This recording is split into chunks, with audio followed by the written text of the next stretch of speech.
What's going on, ladies and gentlemen? How you doing today? Hope you're excited because we're back with another top 5 trending Young Guns video. In this one, we're going over the top 5 trending Young Guns for the month of December 2024. 2024 is almost through, and we got one last trending Young Guns video for the year. Of course, as per usual, all graphs you see here in this video will be courtesy of Sport Card Investor, not a sponsor or anything for PSA 10 Young Guns in US dollars. And as always, this is not financial advice. Please invest in sport cards at your own risk. Just a fun video here on YouTube. If you guys are brand new to the channel, if you do me a big favor, please consider subscribing. It's completely free. Change your mind anytime. Drop a like on this video if you do enjoy it. You want to see more of these top 5 trending Young Guns videos. Make sure you smash that like button. Comment down below anyone I may have missed on this list. Of course, this is just my list. It's not the right list. There could be names I missed. And make sure you follow us on Instagram, @Sports And without further ado, let's get into things with number 5. Kicking us off here with number 5 is someone I was actually kind of surprised to see trending. Now, there wasn't as many players trending in December as there was in November, at least that are new that are trending. Like Kirill Kaprizov, still obviously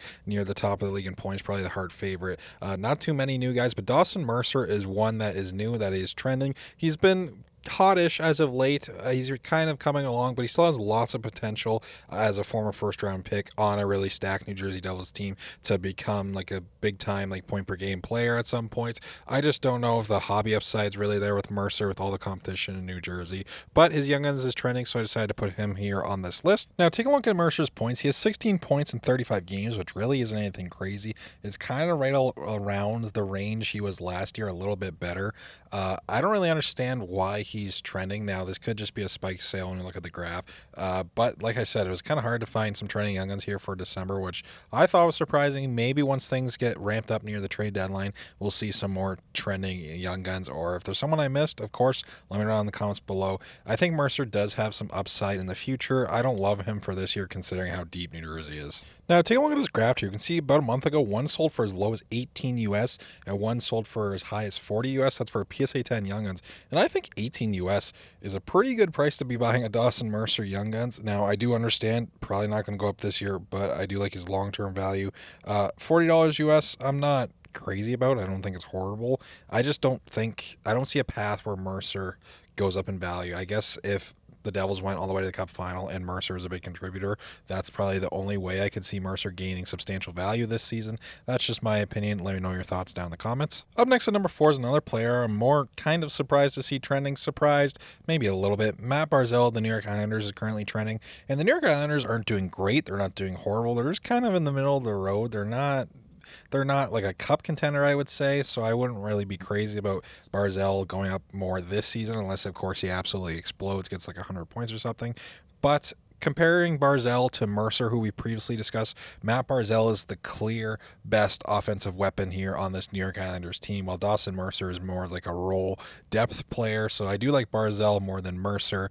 But that being said, the Islanders play a very heavily defensive structure. They're probably not going to be a real deep playoff team, so I'm not really crazy about buying tons of Barzal this season either. Now, the main reason I would suspect that Barzal is trending is because he's coming off of his injury. He got injured in November. Of course, you can see he only played 12 games so far this year. He has 5 points, which is nowhere near what he usually is. He's usually around a point per game. So I'm guessing the reason he's trending is because he's just come back from injury as I'm recording this. I think he's played 2 games since coming back. And if Barzal can get to that point per game pace, it's probably not going to move the needle a ton with his Young Guns. So I'm guessing these are just a couple spike sales and nothing really crazy. So as you can see here, taking a look at this graph, this screams spike sale to me. One sold for as high as $70 US recently, and one sold for as low as 45 US recently. Now, I'm guessing that's a spike sale because he's returning from injury.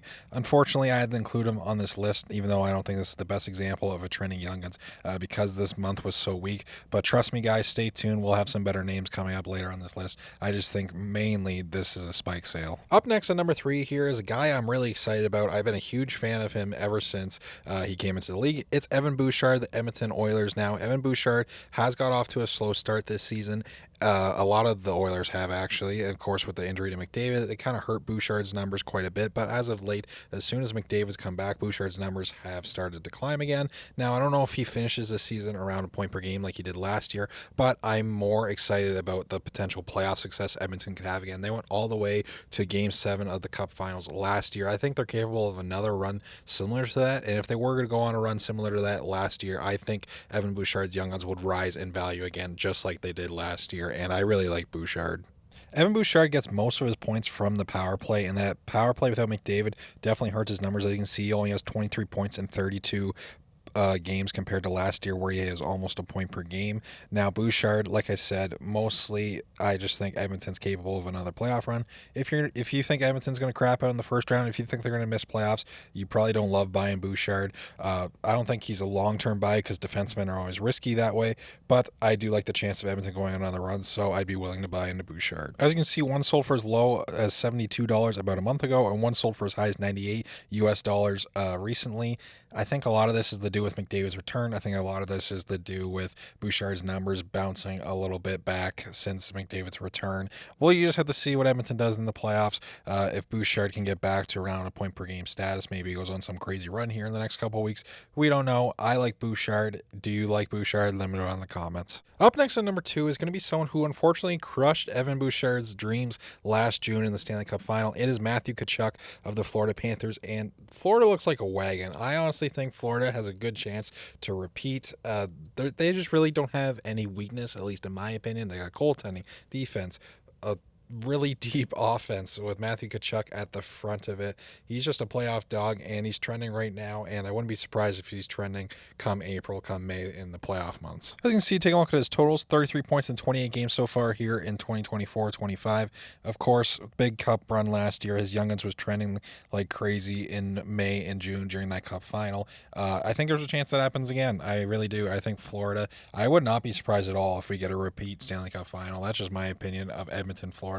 I would love to rewatch that Stanley Cup final. That was absolutely electric. Hopefully it's not as lopsided in one half and the other half like it was last time. But I think that there's a good chance that Florida could get back to the final as well as Edmonton. Taking a look here, as you can see, one sold a month ago for as low as 77 US, and one recently sold for as high as 133 US. That could just be a low sale, but it does appear that his youngins is trending. Could be people preparing for Florida for the playoffs for the spring. Could be Matthew Kachuk playing really well lately. Could be Florida playing well lately. Could be a number of things. I don't think Matthew Kachuk's a horrible buy. I don't think he's a horrible hold. Overall, I'm okay with Matthew Kachuk. Up next at number 1 is going to be a generational talent. Yes, I'm going to say it. Quinn Hughes is turning into a generational offensive defenseman. He's just looked so slick out there, at least from what I've seen of Vancouver games. I don't watch a ton of them because I'm on the East Coast. It's hard to watch West Coast teams sometimes, those late weekday games. But from what I've seen, Quinn Hughes has looked absolutely lights out, and his youngins is trending. And I think he's currently second in defenseman scoring, right behind Cale Makar. And yeah, of course, Makar is on a whole other level, but I think Quinn Hughes is starting to maybe close the gap a little bit, maybe not a ton, but a little bit. Take a look at his points, 37 points in 32 games as a defenseman. Really impressive stuff. I don't know if he could hit 100 this season. I doubt it, but I think it's possible he could get to 100 points at some point in his career.